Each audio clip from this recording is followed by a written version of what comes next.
Alright, so firstly, if you're on a scav run, what I would recommend doing is, if you want to, you can hit the drop down room in Black Bishop. More often than not, it's going to be picked over like immediately into the raid, so if you're on a scav, you might just want to skip this, but if you do hit it, you go up to 3rd floor, drop out the window onto the awning, loot it real quick, get out, and go up this ramp right here into Black Pawn. And on a scav run, you go into the basement, go through all the rooms in the basement, loot the duffels, then you come back up, loot the roof, come back down, and then go around to the ramp in White Pawn, basement, roof, loot the roof, come back out, and then go around to CP fence. If you have it, there's an extract here. If not, go back behind the building, there's a dead scav back here you can loot, and a duffel over here. And then take Hole in the Mountain if you're on a scav. You can have either of these 2 extracts, and more often than not, you have at least one of them. Worst comes to worst, just run out through here, down to Heating Pipe.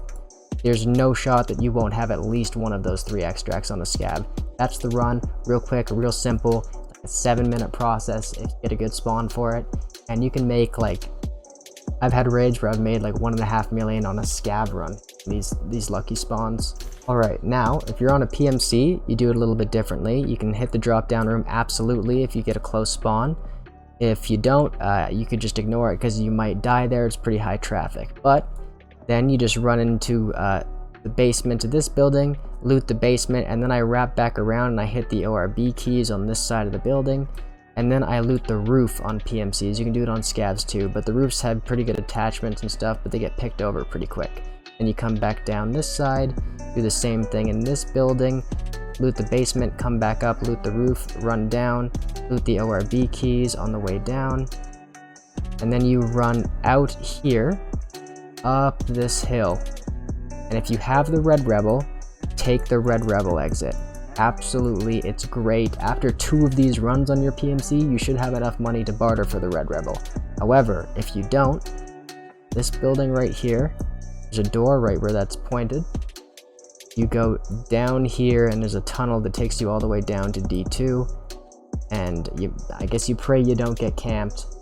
I'd just recommend getting a Red Rebel. It's really not that much money. But if you really don't want to, D2 is an option, and it's much safer to go down from here than it would be to go up from the bunkers underneath the pawn and school buildings.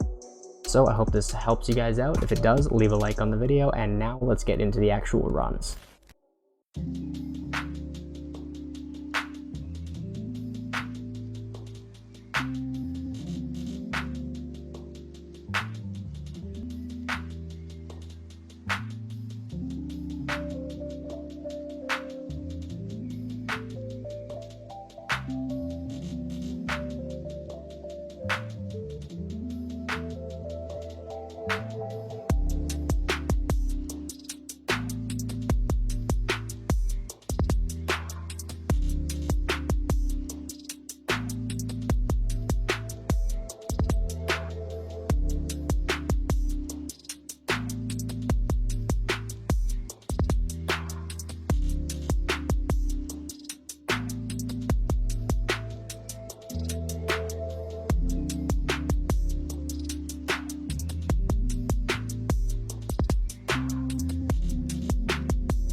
After selling everything from that scab run, I came out with a total of 767,000 rubles, and I didn't even have that many slots. Next, I'm going to run one on a PMC with the biggest backpack I can afford, and I'll show you how much money I make then.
Okay, so not a crazy overpowered run that time. Like I didn't get super good stuff. However, I did still make 860,000 rubles. The run took me 10 minutes to do, and I went ahead and did the math for you guys. At current market prices, the Red Rebel barter, which is right here, is about 1.3 million rubles. So you do that run twice, you get yourself a Red Rebel, you run it over and over and over again. Infinite money glitch. I hope you guys enjoyed. Okay, so that last run I did was kind of mediocre, so I figured I'd show you how much money you can make on a really good run. This was a really good one, 1.2 million. Most of the time you're in between 750k and 1.5 mil, so this isn't like the best of the best, but this is a pretty good run.